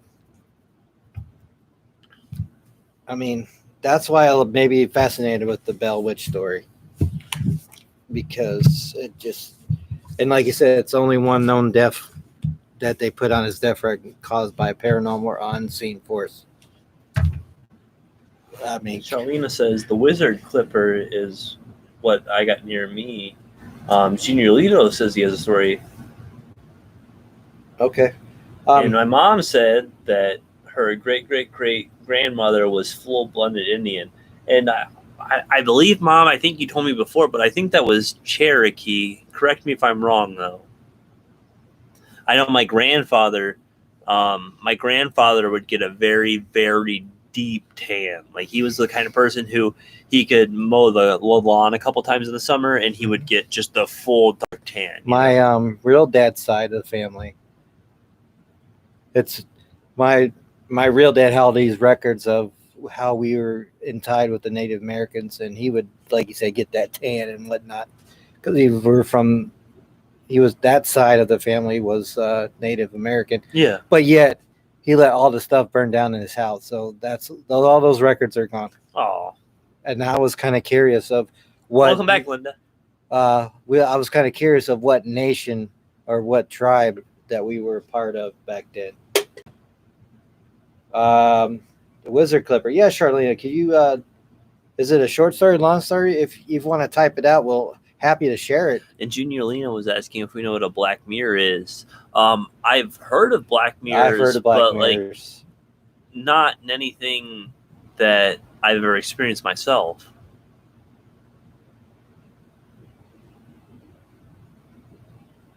Yeah, I will look into Tanya. You're friends with me on Facebook. Could you share that YouTube one? Yeah, Tanya, that's my history as well as Cherokee.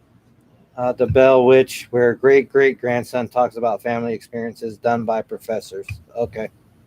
Could you share that later on my, just message me on my Facebook, and I'll watch that, because I always watch a lot of stuff.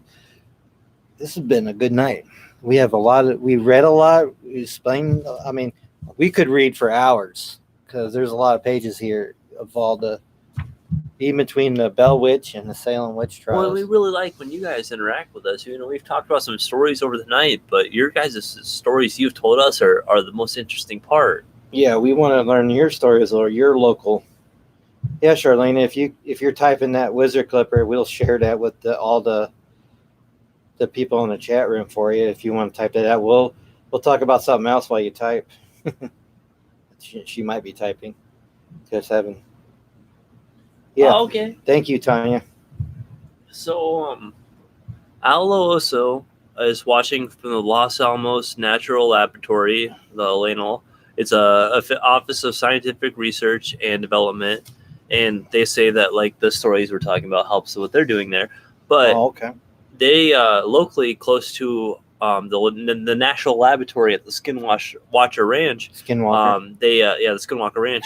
Yeah. What the hell? Skinwalker. Yeah. You're gonna wash your skin. I want to wash my skin. Jesus. That's all right.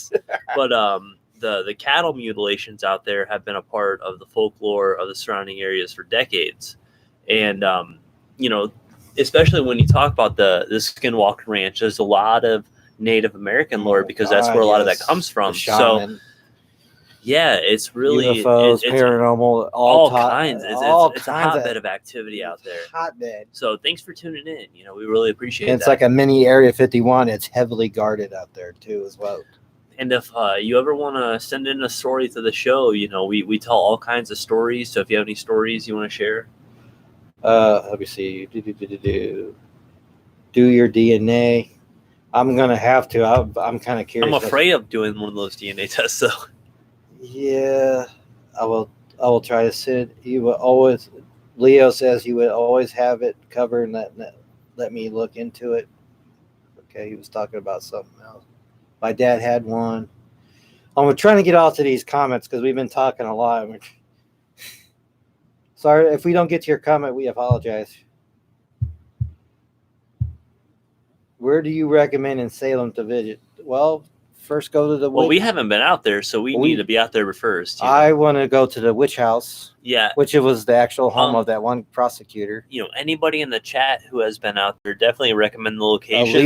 Aaliyah. Yeah, Aaliyah was saying, but we haven't been out there, so we don't want to comment on such a location because we don't know what to look at. We don't know what to. I mean, I know there's 3 locations that I've seen on videos and whatnot. It was the memorial grounds, the old house foundation, the witch house, which is the prosecutor's house, and they have a museum. But there's more to that area. So we have to look into it, but yeah, Google it and they will show you different locations. Aaliyah earlier, if you go back in the chat, she was recommended because she's been there. The gift shops, Leo. No folklore, it's real. Tanya, visit Salem in the fall. Beautiful and feels more freaky. Oh, I believe it. My daughter's been there and she says it's crazy. Oh, see, Aaliyah's Junior Leo's daughter. Oh, okay. That makes cool. Okay. Well, thank you guys all for tuning in. I know. Charlene is still typing a story, so that's fine. Grave where Gills was crushed by stones. Oh, yeah. The dude that was tortured by that crushing. That's, oh, my God. And that was just in the day. That was days. They just kept adding. Yeah. He literally was out there for days. No water, no food, just being crushed by stones. Probably bad weather, too. Yeah. Rain. That might have been the water that kept him going for more, which in a way was kind of terrible, That's so horrible. I mean, everything, any torture thing back then was horrible. Oh, I had a thing from Charlena real quick. A traveler in a lodge requested last rites on his deathbed. No priest could be found in the area. Locals were not Catholic. He died. She was buried by locals. After his death, any visitors to the lodge had their garment cut. About 100 years later, the locals had a priest reside over the grave properly, and the wizard clipped traveler haunted no more. The lodge is a museum now. So that's an interesting story, That Charlene. is a very interesting story, Charlene. No, thank you. I'm glad you shared that. And Linda says, I'll be going there in August after the Gettysburg Bash. Oh my God, Gettysburg. Her mom's has a shop that's into this and her. Okay. Yeah, Leo, message me about that later on or probably tomorrow because we're planning on going back out to Jate, actually to the cemetery out there, the Boston Mill Cemetery where the Jates is buried. Yeah, so we're gonna be doing more stuff, but definitely connect with Chris more on that. Yeah, please. Oh, and we can also since we're gonna throw that out there about places, we're gonna throw out about your Clement. Oh yeah, my buddy Clement and Hallie over at Cleveland Curiosities. It's a shop where we got the pendulum set, some of the other items we have here in this. Oh yeah, the place. this shirt. Yeah, the shirt he's got here. Yeah, he invited us out to do a show from his shop. So you'll be seeing us doing a show from his store. We'll be talking with him. And Saturday or Sunday, whatever day is good for him. Well, I don't know if it'll be exactly this weekend, but whatever. Well, probably, most likely a weekend, though. Most likely. Well, it'll be a weekend for sure, but we don't know how long it'll be. But he said we could use the shop to do a show in, so we'll be doing that at some point soon. So it'll be a spooky Saturday or Sunday. Yeah, exactly. It'll be an edition show, so it'll be a fun time. So yeah, we have that in the works. We thought we shared that with you guys. We don't, and like you said, maybe not this weekend because we're going out tomorrow. Because we want to not burn ourselves out too much. Yeah, well, I'll talk with him and see what day works out for him the best. Because at the end of the day, it all kind of wants to work around their schedule. Tanya says, I think his last words were no stones, no joke, talk about the principle. Charlene, I often wonder why cut garments, what's the significance? What was that? What significance was that, cut garments? Yeah. Well, I think it's an easy message. A message may be a quick message, A quick message, yeah. Such a good night. Tanya says, I can't handle Gettysburg. It's too overwhelming. I believe it.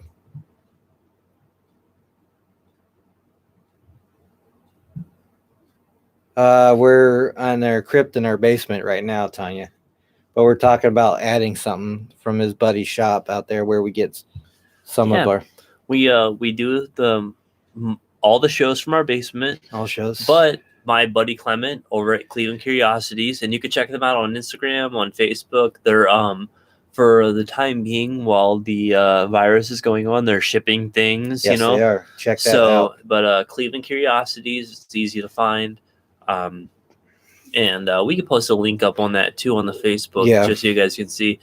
But they invited us out to do to use their shop while they're closed as a place to record some of our episodes or an episode. So it's going to be fun to hang out with them, and we'll talk with them while we're out there. It'll be a fun time for sure.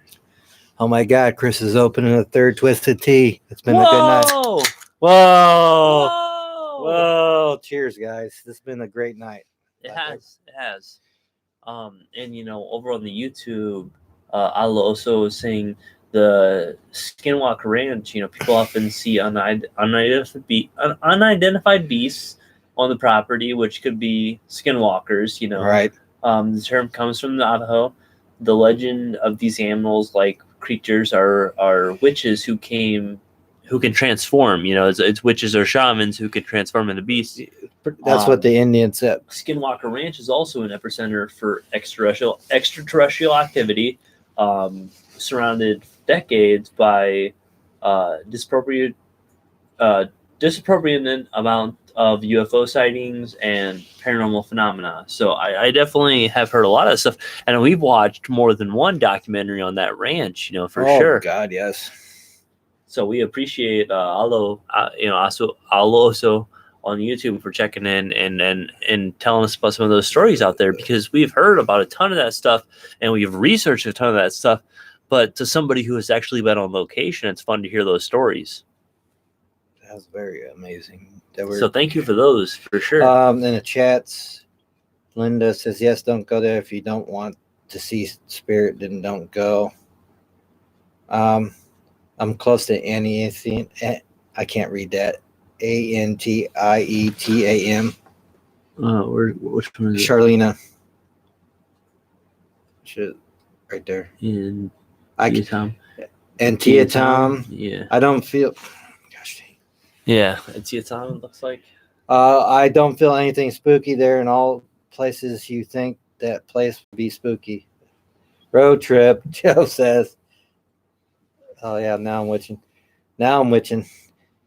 Would love to do the skinwalk? Yeah, we would love to too, but it's highly guarded, like a mini Area 51. Yeah, you have to have access because it's actually privately permission. owned right now. Yeah. I have camped over the ridge from Skinwalker Ranch. It's weird. I'm sure you can camp anywhere. Area. It's not just the ranch. Not just that whole area for sure. So there's a lot of stuff related to that area as well. And like shamans were a form of witches back then, so that makes sense too. Well, that's kind of how it all. Yeah. A lot of that stuff stems from those kind of ideals. And Native Americans were doing this before we started all these stupid witch trials. Dude, I would love to have a actual training course from somebody in Native American lore and Native American practices, because that kind of power would be so amazing, because they were so connected. They're the original. In the country we live in, it would be amazing. It was theirs first. Kind of ideals, It was theirs first. So spit another story out real quick. We threw out the question too, if anybody wants to answer this. What's a witch from a movie or a TV series that definitely spooked you growing up?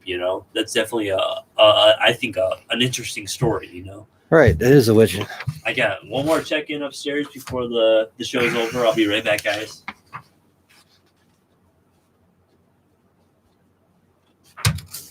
I was trying to find a little story from the Bell Witch, but yeah.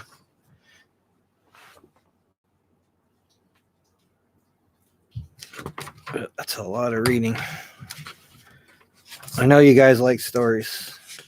I'm going to try to find a good one.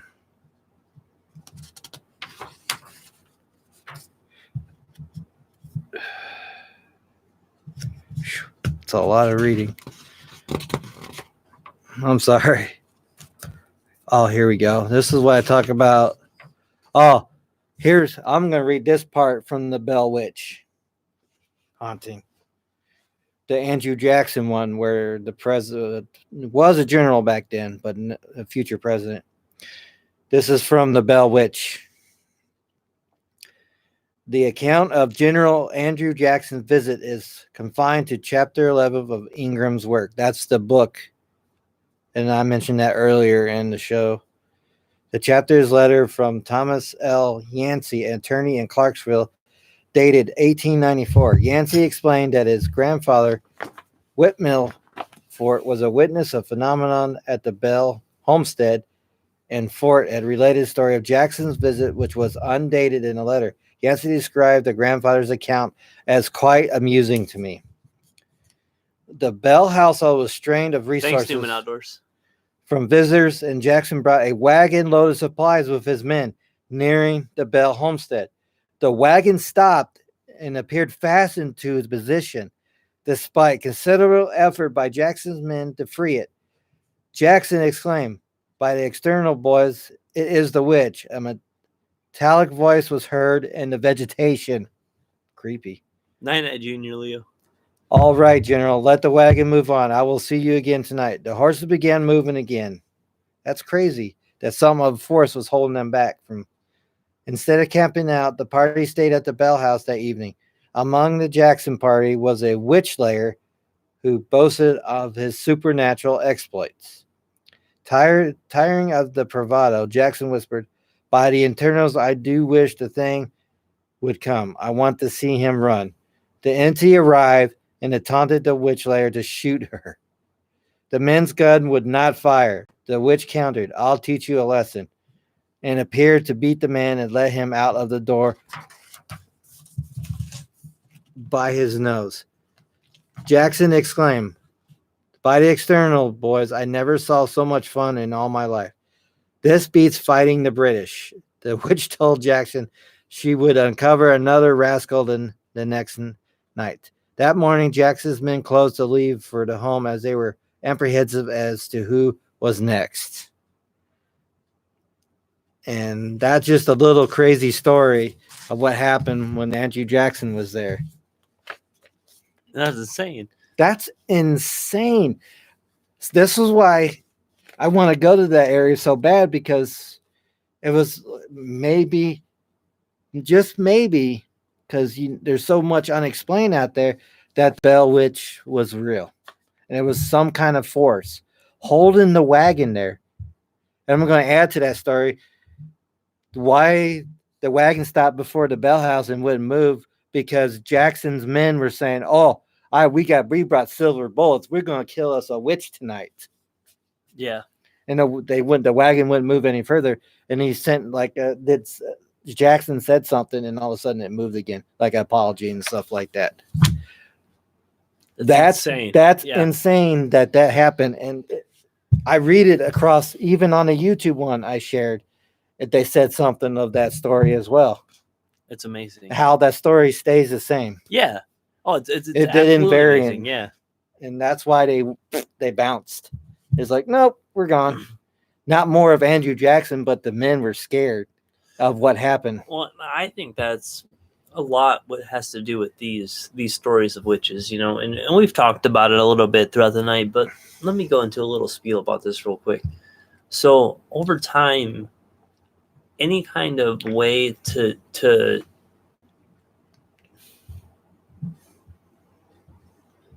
question the reputability of anybody who is opposing you.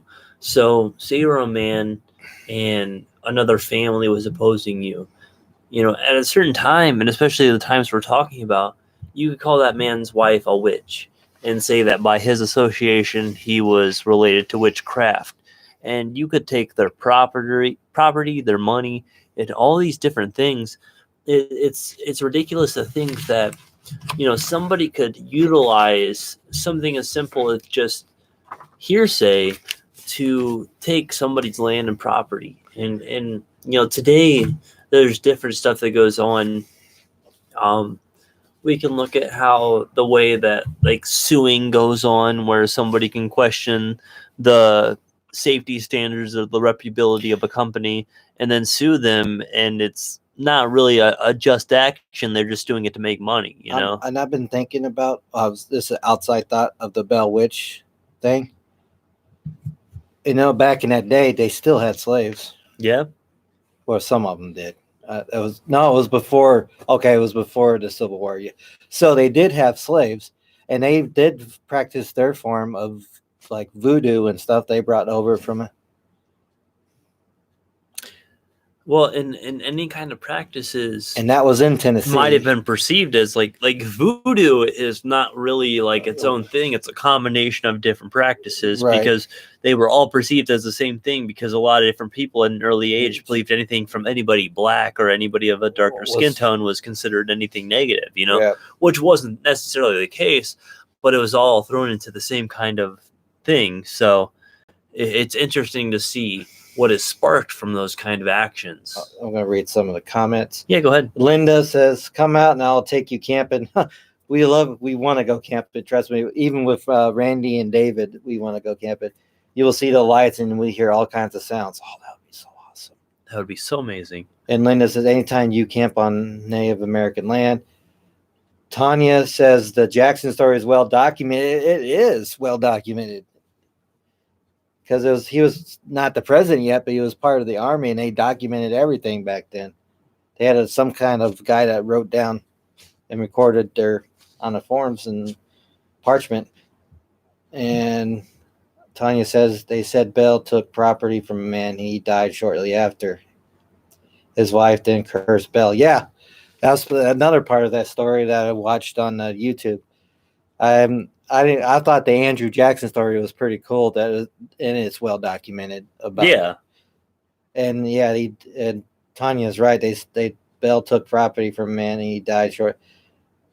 Yeah, that man and his family. The Bells knew that they were at hard times, So they bought it at a low value, but the property is worth much more than that. And this what kind of started the whole. And someone cursed them, and they could have. Yeah, see, that's what all started the ball rolling. Between that family, the Bell family, and the other family, which I have to look into again. But the other family was cursed. Yeah, and it's fun that John Bell died, just like that. And some of it mostly. There's still accounts today, but there's still great. There's still a line of Bells that live there today. Which it's crazy to think about all the different stuff, you know. I would love to talk with them back then and hear their stories. Well, the stories would be amazing, yeah. But anyway, I know you guys, we've been reading to you a lot. We had a lot of stories tonight. We got about 15 minutes left. If anyone wants to throw a story down there, we'll talk about something else while you throw the story down in chat, and we'll share it to whoever's still in the chat room listening. Yeah. And thank you to that person on YouTube. We appreciate that as well. I don't know. Oh, Newman Outdoors was there too. Oh, thank you, Newman Outdoors from YouTube. I appreciate you showing up. He had some questions too, didn't he? Yeah. He says we got a hell of a man cave. He's in southwestern Ohio, Everett area. We haven't been down to southwestern Ohio recently. That's but Cincinnati, Dayton. Yeah. Once we get down there, we definitely would love to hang out.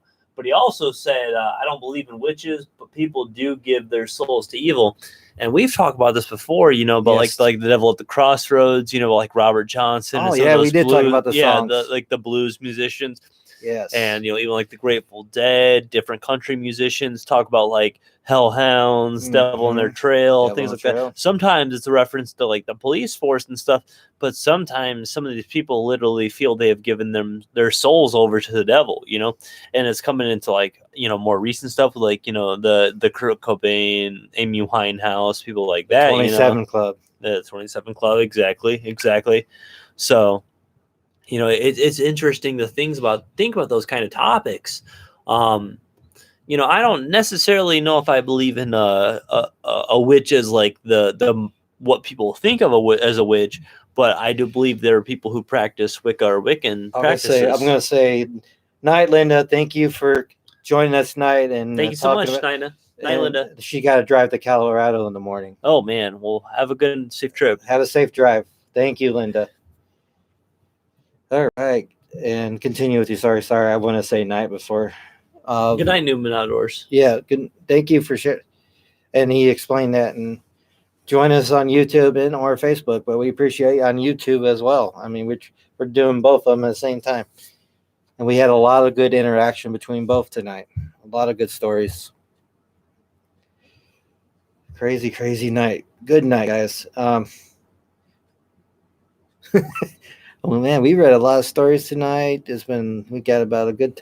If anyone likes to share one last story or in your area, go ahead and. I know Charlena shared a good one earlier. Yeah, anyone else? A very good story. Yeah, that was a very good story, Charlena. Thank you for that. Any kind of witch, maybe an older woman or older person in your neighborhood who was perceived as so. We've talked about. Well, let's talk a little bit about your wife. She's been practicing for a long time. And she's given us books on like candle spells, on the protection, our protection bags. Yep, all kinds. And she can sense when the rocks are low on energy. Yep, she has that sense. She has a natural sense for that kind of stuff. Yes. So it's an amazing ability and an amazing person to have around. It is, and at first I didn't know about all this, and I think, and I talked about this earlier in shows. Or a couple of shows ago, how my injury opened my mind more. Yeah. A traumatic event opened my mind more. And before I wouldn't, all this stuff is up in her room. All her books and whatnot are up in her room on a shelf. And I'm happy to display them because I have that open mind now. My mind used to be closed because not to being upset about my mom and stepdad, but I mean, they raised me my mom really raised me a hellion, but anyway, raised me the best way they can. But after my traumatic injury, I can't talk. that it really opened my mind. And that's what opened my mind with all the stuff you taught me. Yeah. And made this page what it is today, which we're open to a lot of stuff. Well, and like Charlene was talking about, like there's the Jewish and like the Kabbalah mysticism, and there's a lot of different things tied with that. I'm glad she mentioned that, because and then the alchemy and the astrology, and tragedy does open up the mind very much. Speaking of the Jewish side of things, and I have witnessed one of those where you face a certain way and you pray. Yeah. Because when my real dad remarried to my stepmom, I have a beautiful stepsister, and I hung around with her for years. They lived in PA. They were very prominently Jewish. And I went to one of those picnics, and you faced a certain way and you said a prayer. And I respected that, and I did the same thing. And you wore this little thing on your head. And I respected that. I respected their beliefs. It was like there was something different. I was like, they are worshiping a being or higher conscience. Well, technically, Judaism is worshiping the same God as Christianity. Yeah. So I'm glad you brought that up, Charlene, because it made me think of my half sister, because she is part Jewish as well as my stepmom, and her parents are really Jewish. I don't know. Don't ask me about a Jewish mafia. I don't know. Anyway, like alchemy and astrology, tragedy opens up the minds. Yes, it does, Tanya. It really does. It really opened. I don't know if I told you that story before. Actually, I told that story in my by the cemetery next door. How one night, it was after that fireside chat video that you posted, that I touch a certain memorial marker, grave marker, that they send me a shock of pain through my arm before my injury. And I think it was some kind of warning, and I will not go next to that grave. It was probably giving me a warning, but I will not. That was a whole creepy night in itself. It was a very creepy night, and that was like a warning to me, and that was in July. That was not too far ahead. Then we had the investigation at the Swift Mansion Orphanage Road. Yep. Then the weekend, like a week or weekend after it, is when I got dramatically hurt. So it did open my mind, and I will not go next to that stone. You can ask this guy. I will not go anywhere near that. I was like, I'll keep my social distancing of that memorial, 6 feet. Yeah, you've definitely kept your distance from that location. I even told my little girls that I will not go near that, and I explained it to them too. So that's my story. Yeah, it was like a warning, Tanya, and it was like a shock of electricity went through my arm, my right arm, which is the one that hurt and stuff. And still to this day, I will not. Only certain people have seen what my injury looks like from day one to right now. And sometimes the weather really F's with my arm, because this guy says I got a Terminator arm or bionic arm. Set up with that good bionic arm, you're gonna have the one where you can like shoot lasers and stuff. I know, right? Because we'll get it set up. I already got 2 metal rods and a lot of screws in there. We're gonna get it set up with the lasers and stuff too. Don't worry. If there's not enough screws loose up here, but anyway, they're not loose down there. Oh, if we ever meet and I say touch my leg and I point here you go. There's a reason for that. The skin came from my leg from that. Anyway, he's got a bionic arm. It's okay. And Tanya says we are sent signs. I believe it. Yeah. And before that and after that injury, my mind has been widely open. I definitely agree with that for sure. It's like tragedy does do something to a person in a harmful way or in a good way, either way. And I still have like this form of PTSD, and I was in the military, and I understand it. Yeah, don't burn the crypt down, sir. As long as those screws aren't loose. Yeah, that's why I said. He's got a couple other screws loose. Don't worry. Up here, yeah. You've been in the house for a while, like I have. Things came to get a little looser once in a while. that's why I like doing stuff with this guy. That's why we started this show. You got to keep sane with safety and social distancing when we go out to these parts because we'll be covering a lot of the Helltown legend, the Jade area, that area. Yep. Because we want to share all that with you, the truth. We want to give the truth to you guys. And that's why, and I'm glad you shared some of that information and the information on Bridge, because people have been asking how long that mill has been running. Yeah. And I already got it in my head, stuck in my brain.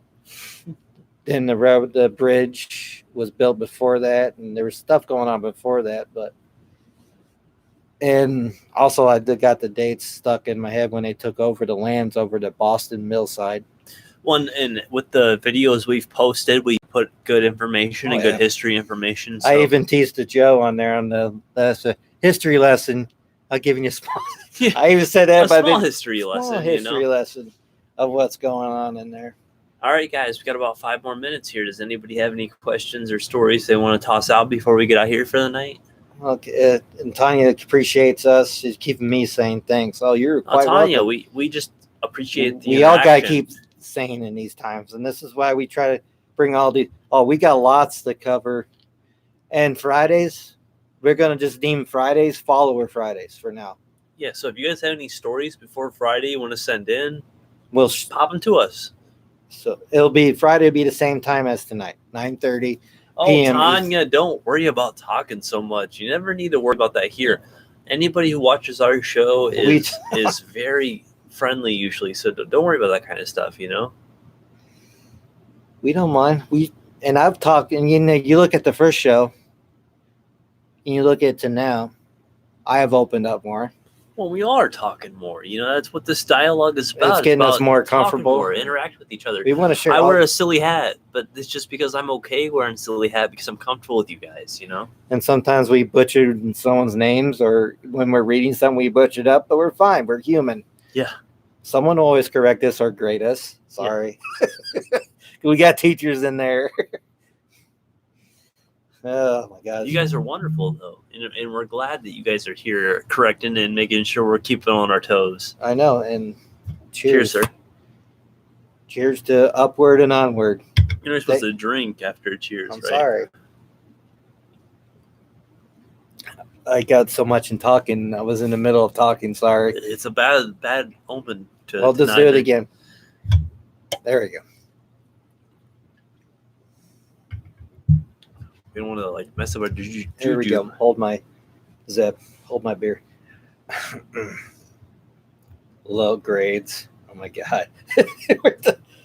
And you guys are so wonderful. I'm glad you guys interact within the chat as well. That makes me really happy. You guys are knowing each other from the chat, which is great as well, because you get to interact and share your stories that way as well. Even Tyler's mom's still there, lurking away. She's listening and watching. I love her because she's so great about the stories she shares. She's called into the show a couple of times and told some of her stories. She sparked some of my memories, too, of certain things as well. And she's very supportive of the show. She's very supportive. And she's very supportive of the people in the chat, which makes me happy because she loves to interact with those people. And Joe's the same way. Joe's always interacting, saying hi. And now, cracking it up. Charlena and Tanya, they're both the same way, you know? And there was Tracy's. Belinda's. Yep. I mean, we can... Ben was in there earlier. Ben's really great. Yeah. He's starting his own paranormal group up there in Michigan, and he said something really strong, a strong message in his Facebook, and I shared it to our story on the Facebook page, and it's a very strong message. Yeah, and it makes us relate to what we've been doing to give you guys this show. Very much so. I mean, we've been through a lot. Everyone's been through a lot. Everyone's going through a lot, and us as humans got to stay safe out there and share other subjects and keep our mind off of things. Very much so. And this is why we do this. I mean, we are very strong-minded. We very like to go out and investigate and explore and hike. As some of us, if you joined us on our virtual hikes through Abandoned Railroad, which was painful. I got some scars from that, by the way, on my leg. Yeah, I got some tear-ups somewhere, man. Like they're around here, you know. But the other way, went around, it'll be much safer. So don't worry. You don't have to do that part again. Oh, hi, Tyler. Tyler's mom. She's saying, Tanya's saying that to your mom. That's what they call her. That's what I call her. That's what I'm used to since the beginning. Gosh, you guys have been great. Anybody want to share? I appreciate finding you guys. I'm in total isolation, distant teaching, just me and my cat Ozzy. Oh, that's awesome. Tanya says, "Oh, touchy-feely." No, it's always touchy-feely because we're really connected to you guys. Right. And we're human. We're emotional. Even when someone's like someone shared that Anne was in there but had to go on, it's a family emergency, still send positive energy to Anne. And Belinda, because Belinda's been going through a lot of losses recently, so. I mean, I noticed something on Charlena's post. We send you positive energy. I know it's hard out there, Charlena. And it's really tough, and it's not easy. I mean, we just try to put the show out there so you guys can have something to distract you from some of the negative parts of life, and also to educate and also to entertain. We're learning every day too. Always. And we also, I mean, we really wanted to give you a good show tonight of the witches, and we print out a lot of stuff and shared a lot of stuff. The dialogue, the conversation, the questions you guys had really helped us move along with that too. I know. For God, I can't even count how many shows we have now. But it's been a month. Yeah, it's been a while. Yeah, it's been a month, a good month. I mean, we're filling up the month of April. We don't know what's going to happen in May, so we'll let you guys know about that, about the show schedule.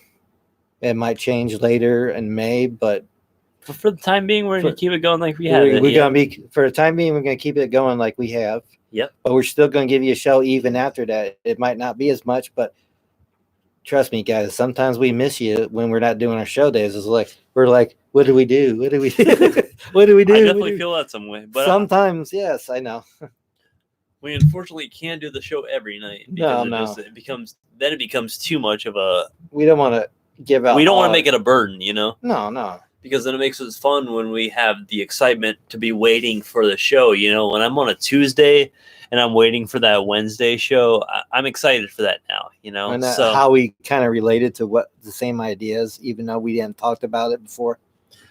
But we're gonna get out here for the night, guys. Yes, it's been a great night. We just appreciate all you guys with the comments, with the questions and stuff. So thank you for everything.